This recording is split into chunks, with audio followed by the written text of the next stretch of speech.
Testing. One.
Good evening, welcome to you. We'll be starting the quiz in 2 minutes.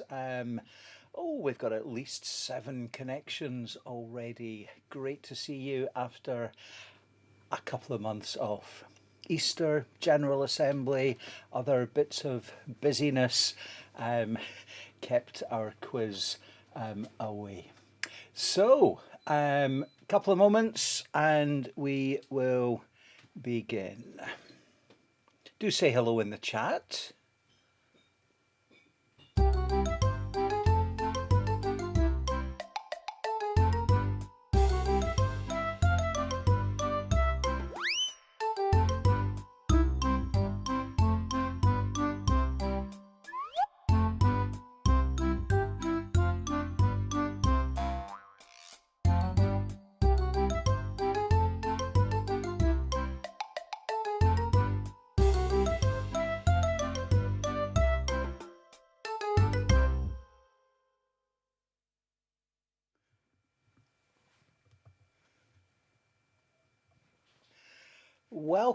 Welcome to you all to our June quiz.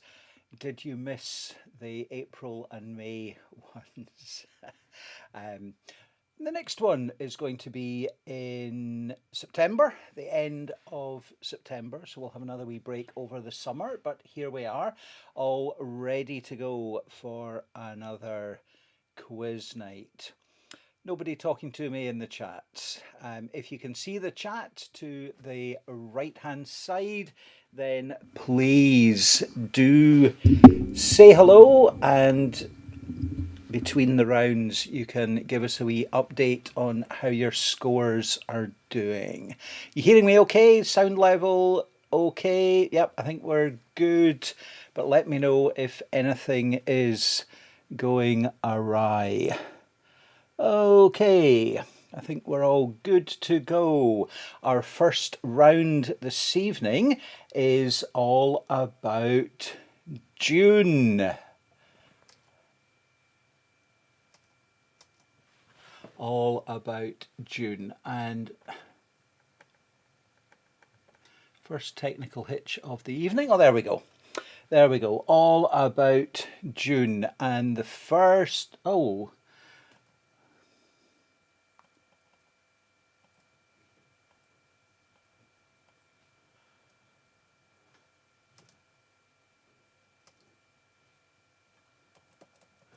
Why is this? It worked perfectly in rehearsal. Right, let's see where we are here. Right.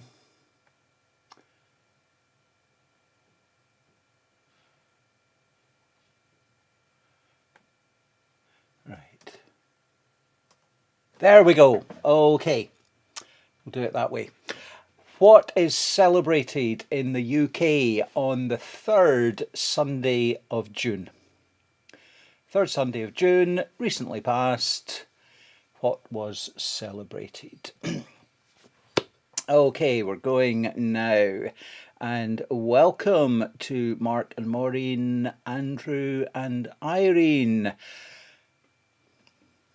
A team situated in Scotland and Bethlehem. Welcome to you, Mark. I take it it's you, Mark, that's in Bethlehem. Welcome.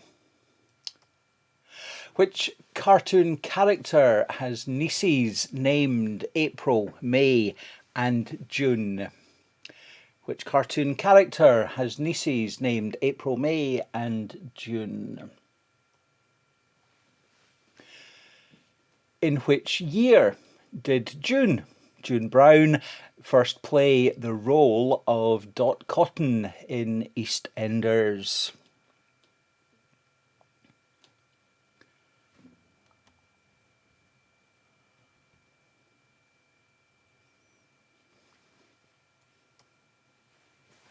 Which historical novel begins in 1815 and culminates with the 1832 June Rebellion in Paris?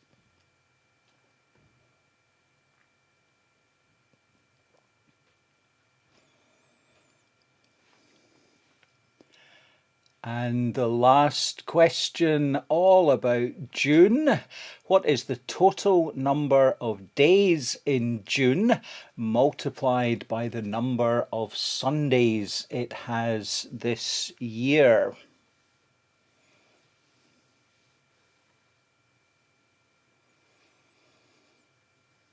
That was round one, and I'll give you a moment to catch up with your answers. Have you got 5 answers? Are they all correct? Let's go to the answers. 2 points for a correct answer, 1 if you think you got it partly right. Usually it's Quizmaster's decision is final. In this quiz, your decision is final. Okay, let's go to the answers. And we were looking for Father's Day, the 3rd Sunday in June in the UK. Daisy Duck has nieces April, May and June. And 1985, June Brown first played Dot Cotton. If you were in the 80s, then I think that's 1 point. Okay, Les Miserables is the historical novel we were looking for, and 120, 30 days multiplied by 4 for 4 Sundays. Okay, so how are you doing after round 1? You could have 10 out of 10, 5 correct answers, 2 points a question. And we will move on. Are we ready for round 2? Are we? Let's go. Round 2, the foodie round. And the first question is, what type of pasta's name literally means little worms? Which type of pasta literally means little worms? Question number 2. What type of food is basmati?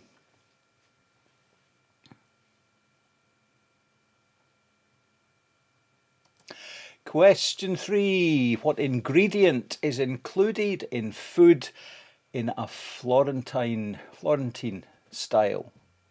Florentine, yeah. What ingredient is included in food Florentine style?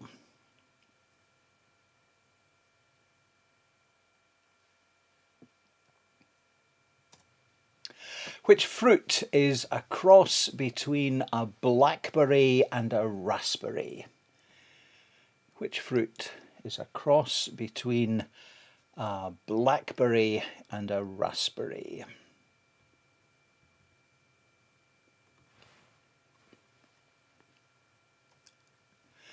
And what is pancetta?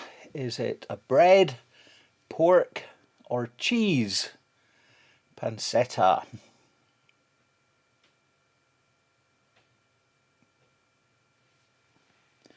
And that was round 2.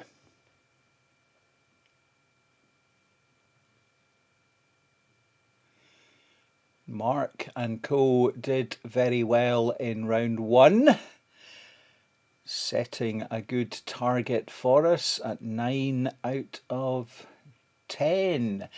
And in a moment, we'll see what your scores are like out of 20. Are we ready for the answers to round 2? Answers for round 2 coming up. We were looking for vermicelli, literally little worms, rice, basmati rice. Spinach is what gives something its Florentine style. The cross between a raspberry and a blackberry is a tayberry if you're in Scotland, a loganberry if you're in the States or elsewhere. So tayberry or loganberry we were looking for. And pancetta is salt cured pork or bacon. Pancetta. Okay, so now we have got answers out of 20. to which we can add the score out of 10 from the first round. And a Marjorie and Carol and Co are returning a 6 out of 10 for round 1 and starting the steward's inquiries already. A Florentine is a biscuit. Well, maybe, but Florentine is a cooking style, and adding a biscuit to something I don't think makes it Florentine. 19 out of 20 for Andrew and Irene, Mark and Maureen.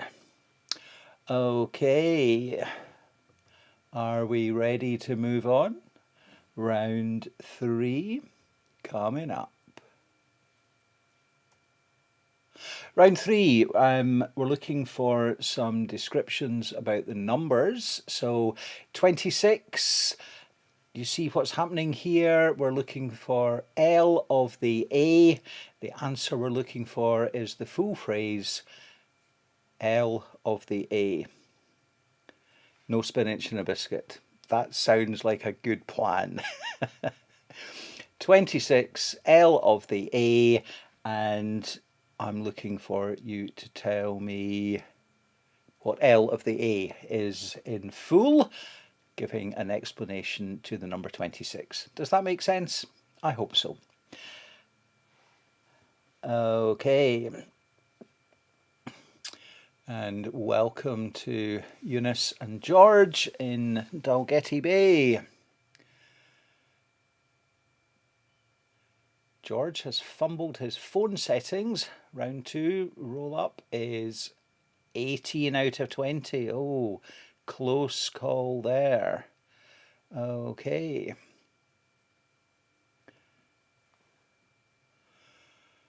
Okay, hello, we scored in number 2. Does that mean you didn't score in round 1? Welcome, Mum and Dad.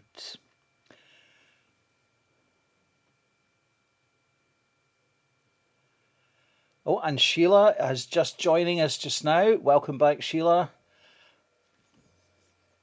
Okay, so we're looking for 26 is L of the A, and the next one we're looking for 18 could be the number for H on a GC.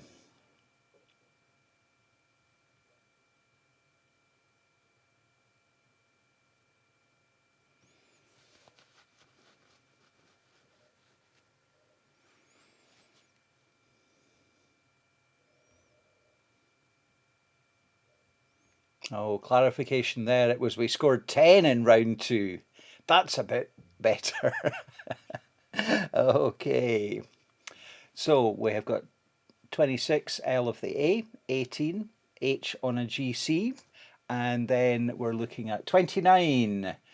Could describe D in F in an LY. Where are we going with that?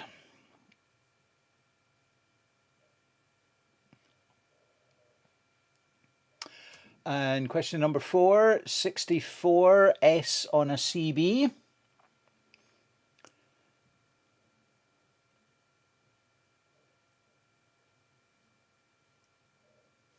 And the final question in this round, 1, W on a U.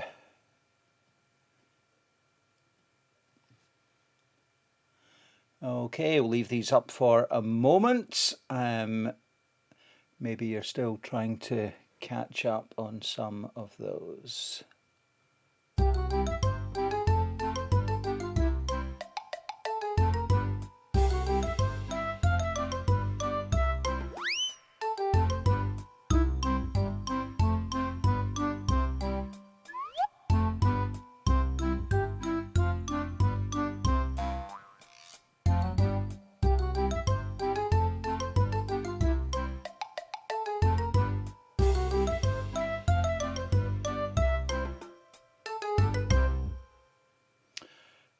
Okay, so how did we do in that round there? 26L of the A. Now, pop some of your answers in the chat. If you've got something that makes perfect sense, then you'll get the points. But I think most of you would have gone to letters of the alphabet. 26 letters of the alphabet. And then 18, H on a GC. How did we do for that? 18 holes on a golf course. 29 days in February in a leap year. 64 squares on a chessboard. Spaces on a chessboard, if you put that. Did anyone come up with anything else creative? And how about the last one? 1 W on a U.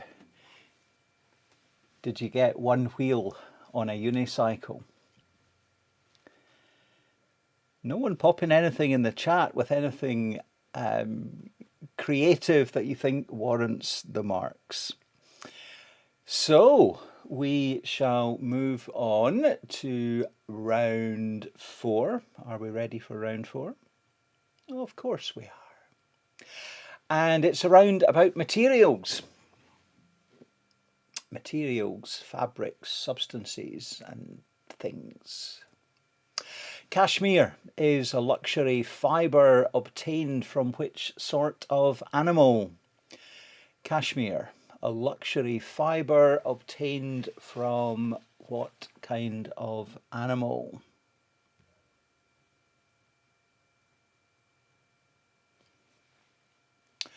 Question 2. The stone of Scone, used in the coronation of Scottish monarchs, is a block of what? And I want something more precise than stone. What kind of material is the stone of destiny, the stone of Scone, comprised?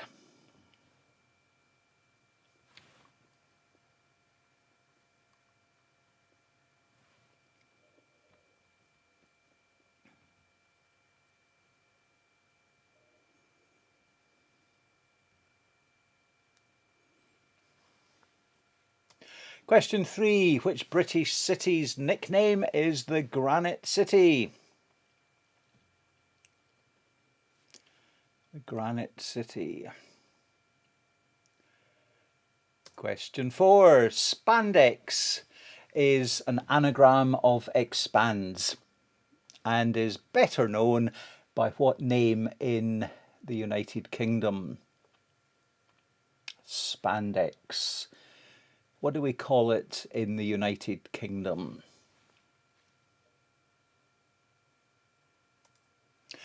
And the final question on materials, invented in New York in 1907. What was the name of the first fully synthetic plastic? The first fully synthetic plastic, first created in 1907, was what?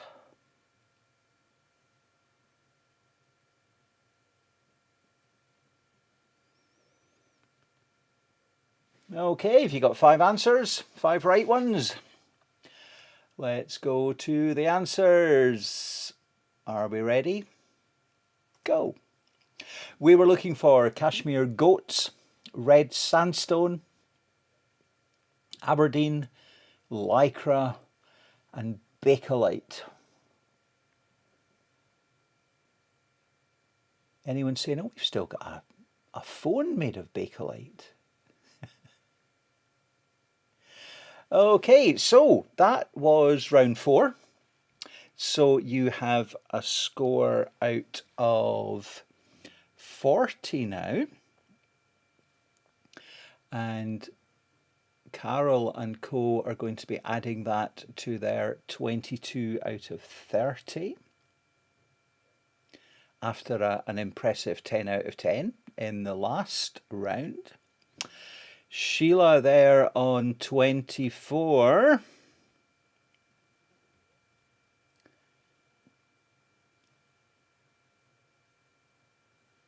No scores. Oh, there's a score coming in out of 40.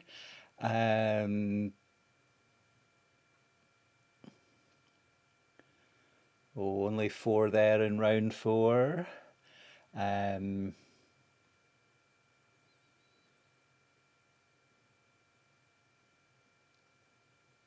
Carol and Co returning a 30 out of 40. But steaming away ahead, we do have a 39 out of 40. And I'm sure you know which team that was.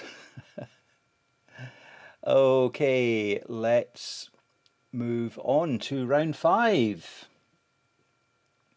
And round 5, cartoons. Cartoons. And the first question is, who was the person responsible for the original version of Mickey Mouse's voice? Who first voiced Mickey Mouse? Oh, there's Eunice and George coming in at 38 out of 40. It's still anyone's quiz.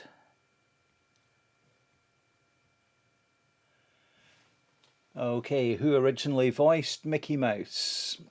What is the dog's name in the series Tom and Jerry? Tom and Jerry, and who was the dog?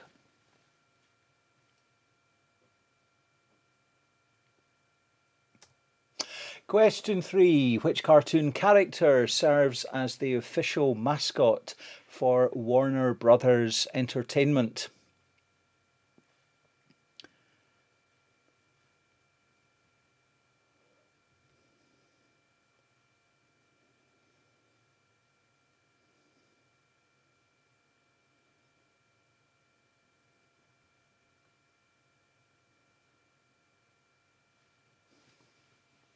Question 4. What is the name of Dick Dastardly's dog sidekick in Wacky Races? What was the name of the dog?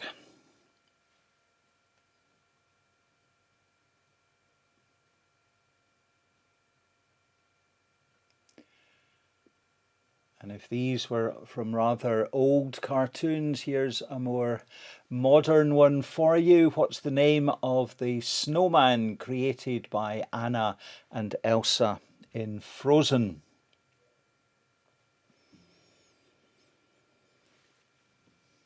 That was round 5, the cartoon round. We ready to go to the answers? Okay, I'll give you a moment. Okay, the answers to round 5. What we were looking for were Walt Disney first voiced Mickey Mouse. I think he first voiced Donald Duck and a few others as well. In Tom and Jerry, the dog is known as Spike, occasionally referred to as Butch, and occasionally Killer. Bugs Bunny, the mascot for Warner Brothers. Muttley, Dick Dastardly's sidekick. And Olaf, the snowman created in... Okay, are we ready for round 6? So we're halfway through, scores out of 50 at this stage.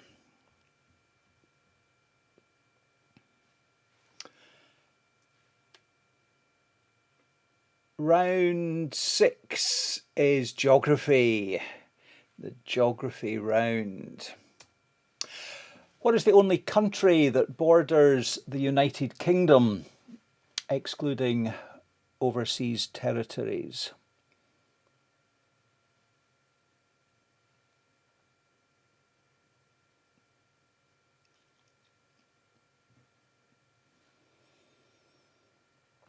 What's the only country that borders the United Kingdom?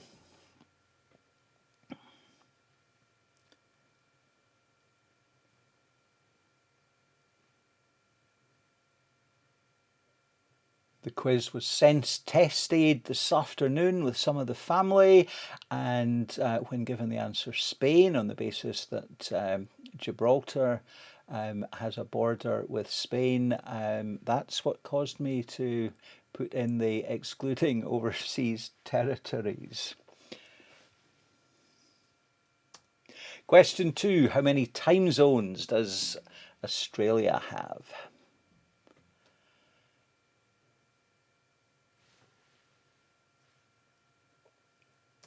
Question 3.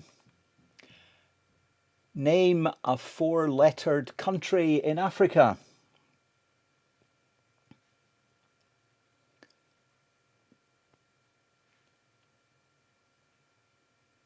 I edited that one this afternoon too, when I was told that the answer was yes to the question, can you name a 4-lettered country in Africa?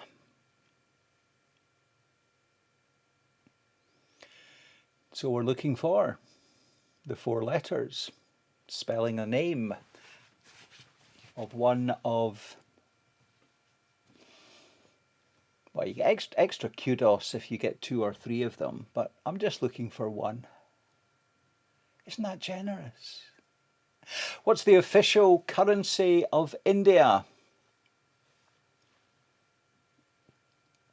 The official currency of India. And the final question in the round, which country has the most pyramids in the world?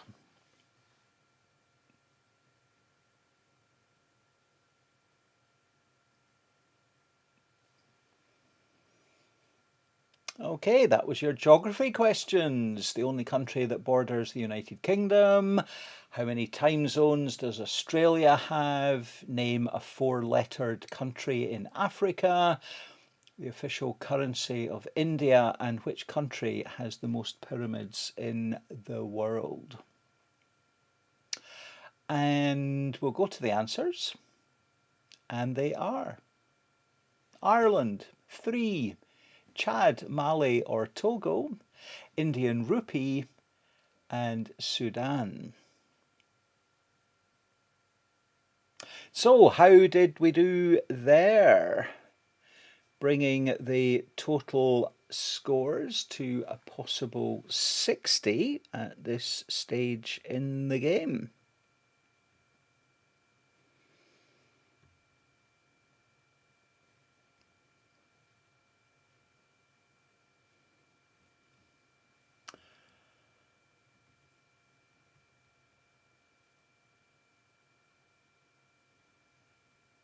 So what scores have we got coming in here?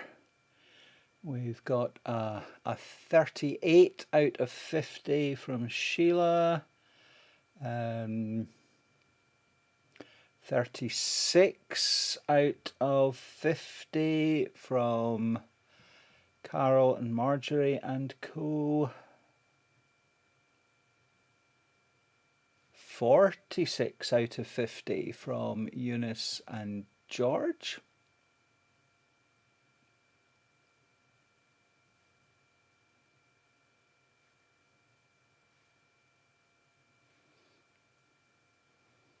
Oh, it's interesting there that the ampersand, which I'm seeing on the laptop screen, has been rendered %26.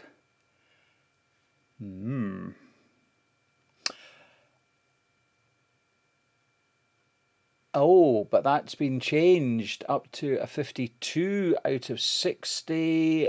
Carol is on 44 out of 60.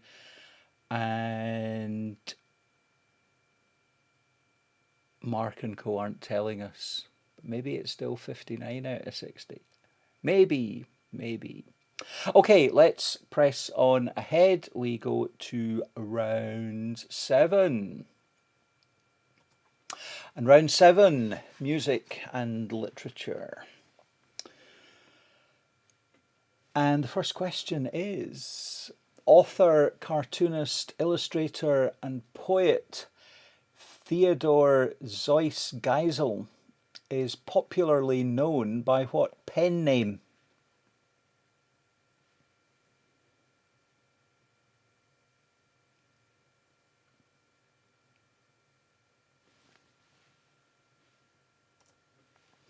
Which woman in 1978 sang UK #1 song based on a novel written in 1847?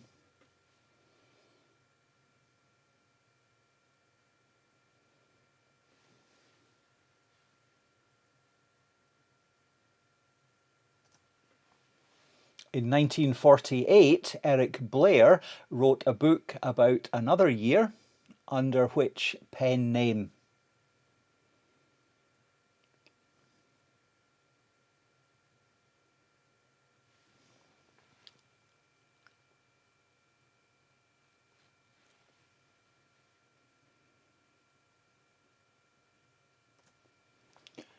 Question 4. Which children's author had been spy, fighter pilot, a chocolate historian, and a medical inventor?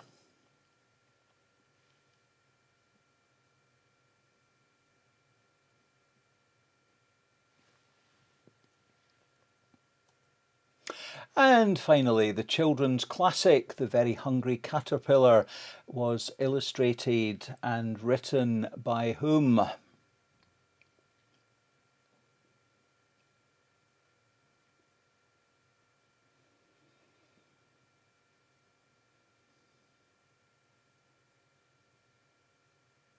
And that was round 7. And when we go to the answers, we'll have a score out of 70.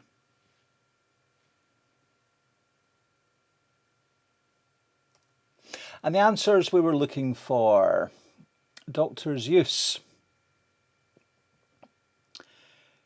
Theodore Seuss Geisler always maintained that the middle name rhymed with voice, but by the end of his life he had given in and was pronouncing it the way everyone else thought it was. Dr. Seuss. Kate Bush was singing about Wuthering Heights, the 1870s novel, and that was in 1978, was it? So Kate Bush was the answer we were looking for there. George Orwell, author of 1984, published in 1948 by Eric Blair, who used the pen name George Orwell. Roald Dahl was the author who had done all these other interesting things, including being a chocolate historian. And Eric Carle was the author and illustrator of The Very Hungry Caterpillar. So there we have round 7, and you've now got scores out of 70. And Carol is there on 52 out of 70.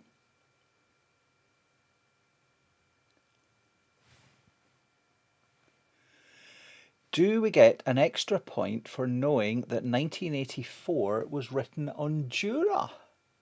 I don't think I have ever known that. You learn something every day. No, you don't get an extra point, but kudos, winging its way to Carol for sharing that gem of information with us. Thank you for that.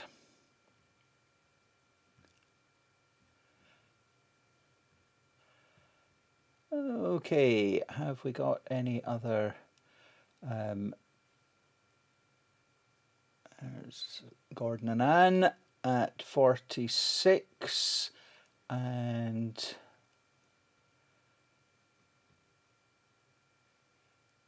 Eunice and George on 70 out of 60.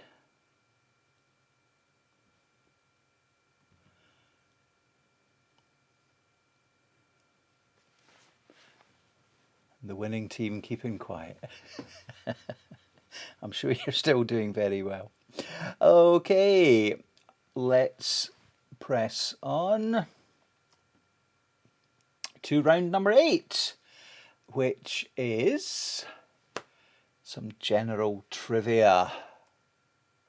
Which ocean is off the California coast? Which ocean is off the California coast?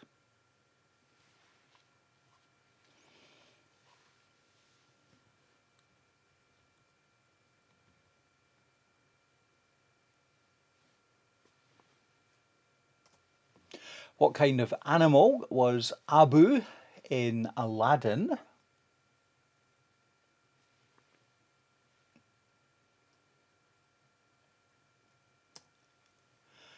In the nursery rhyme, who sat on a wall before having a great fall?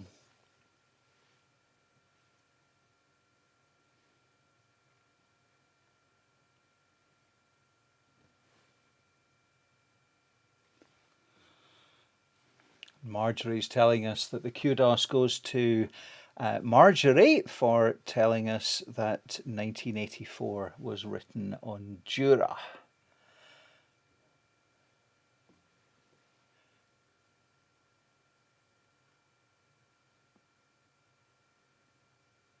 I wonder where the nursery rhyme was written.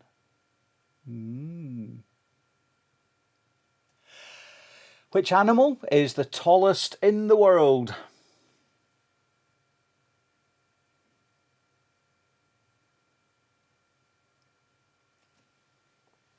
And what kind of tree do prunes grow? What kind of tree do prunes come from?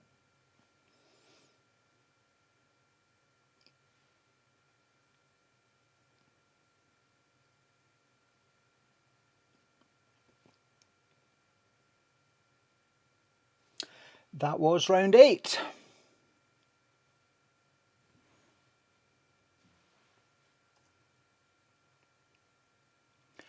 And the answers, are we ready for them? Let's go. We were looking for Pacific Ocean off California, the monkey, Abu, who I believe at some point during the story becomes an elephant, but Abu was a monkey. Humpty Dumpty sat on a wall and had a great fall. I'm sure you all got that one. Giraffe, no tricks around. Giraffe is indeed the tallest animal. And prunes, of course, don't grow on any tree, but they, how was it I phrased the question? From what tree do prunes come from? Yes, it's a plum tree, because a prune is a dried plum.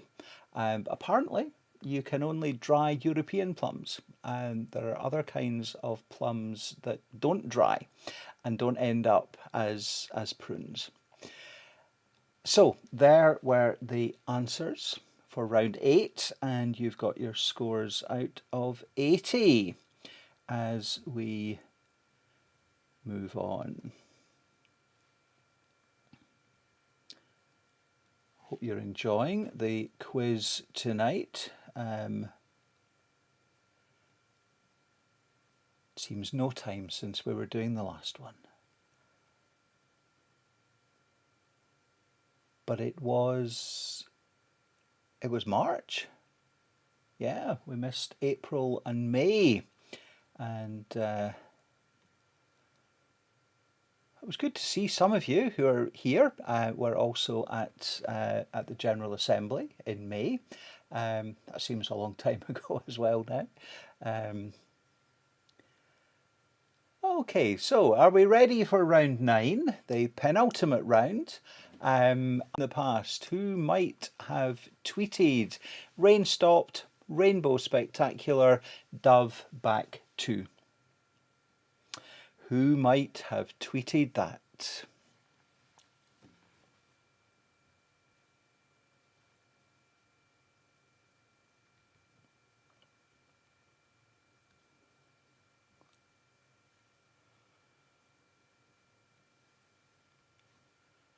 Carol and Marjorie and co might be tweeting right now. 10 out of 10. Hallelujah. 62 out of 80. Sheila's also at 62 out of 80. Gordon and Anne at 56 out of 80. George and Eunice at 70 out of 80. Back to the who might have tweeted. Parting is such tweet sorrow.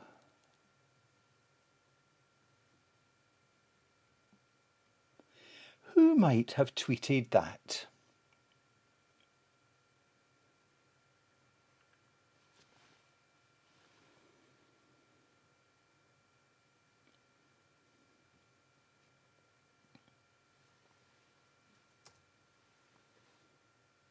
At Houston, we have a hashtag problem. Who might have tweeted that?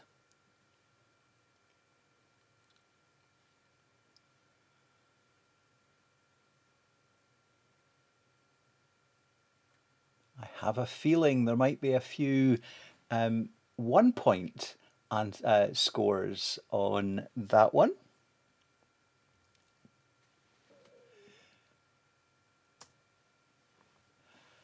Flooded the bath. Hashtag Eureka. Who might have tweeted that?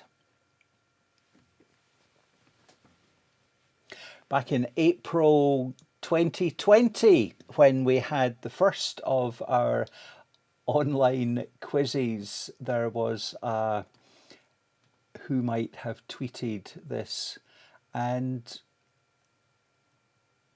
certainly that last one also featured then, or something very similar. Flooded the bath, hashtag Eureka. Who might have tweeted that? And how about that one there? At assembly line, hashtag more cars, hashtag only in black. Who might have tweeted that? That was round 9. And when you've got your score out of 90, you can pop that in the chat.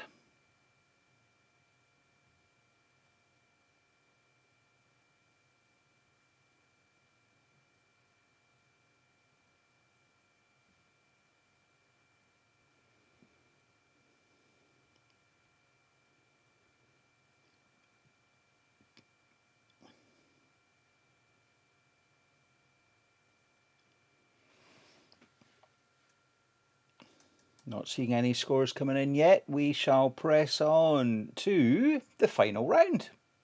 No, we won't. Sorry, I haven't given you the answers to round 9 yet. That's why we haven't got any scores. Sorry. Right. We were looking for Noah. Might have tweeted about floods and rainbows and doves. Parting with such tweet sorrow. Shakespeare might have tweeted that. You get the point, of course, if you said Juliet, a quote from Romeo and Juliet, updated into tweet speak. At Houston, we have a hashtag problem.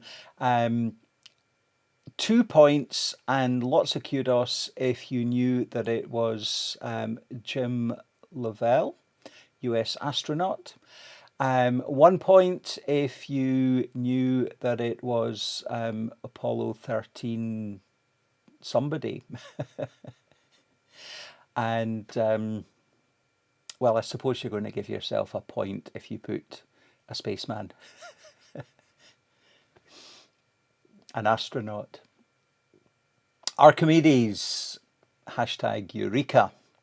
And Henry Ford might have used hashtag only in black.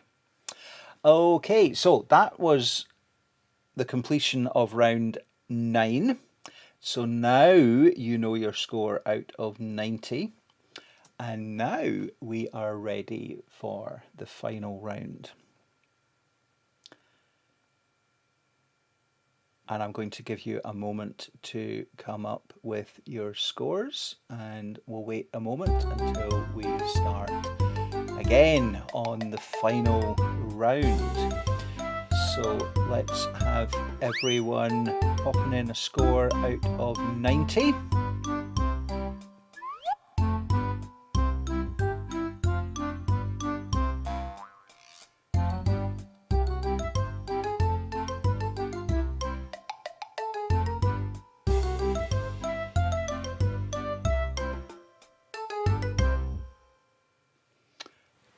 Okay, right, we're getting some scores coming through now. George and Eunice, 79 out of 90. And the comment, good grief, brain is hot tonight. Well done. Gordon and Anne, 64 out of 90. And Sheila at 70 out of 90. Carol and Co 71. Andrew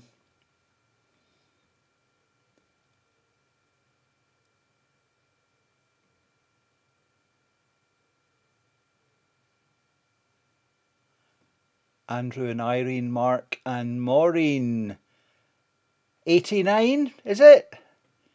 You're not telling us. Okay, let's go to the final round.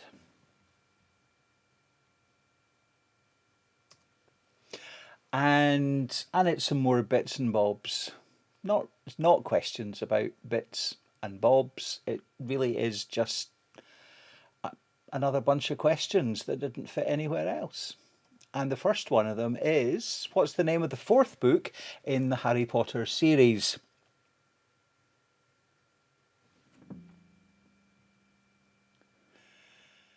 All is revealed. A phone call has interrupted the quiz. 80 out of 90, still pretty impressive.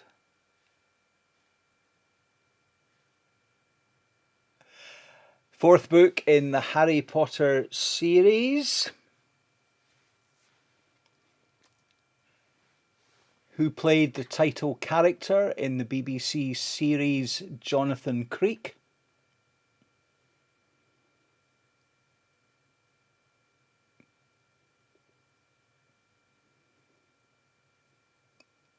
Yep, I know you can picture him, but I want a name. And question number 3. What is 15% of 2000?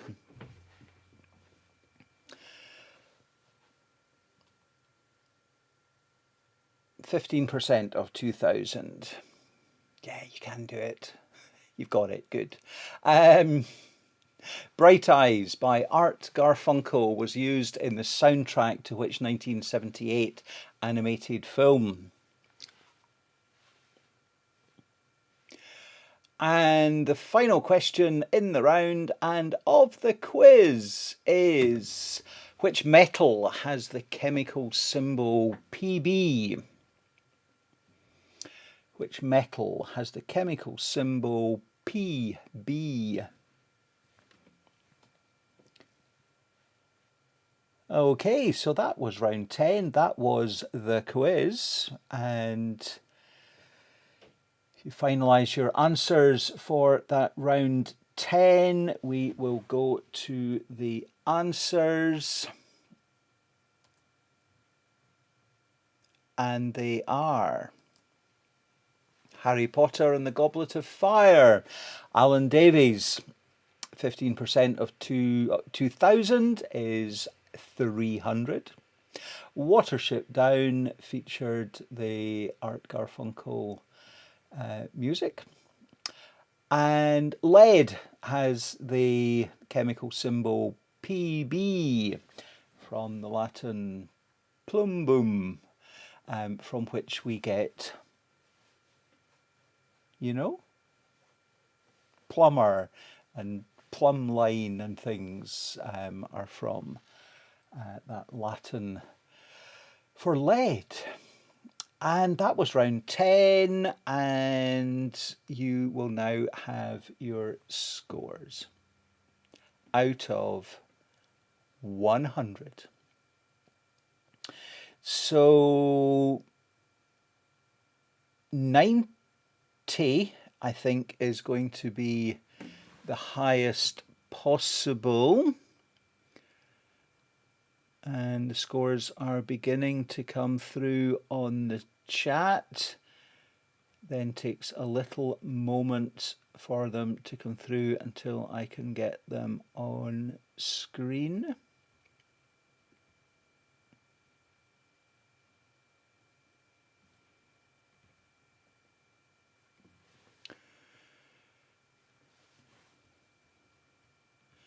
There we go, they're starting to come through now. 70 out of 100. A very respectable score there. A brilliant 85 from Eunice and George. And Maureen and Irene and Andrew are coming in at 88 out of 100, and that was without Mark in the last couple of rounds. I'm sure you can go over the other questions with him, and you'll do a Mark adjusted score. Okay, well done everybody.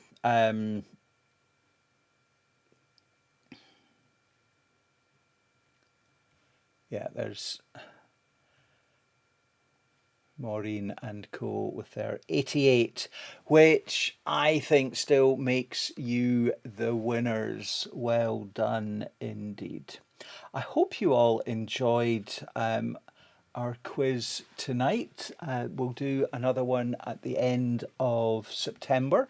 The last Friday in September, I think, is the 30th, the last day of September.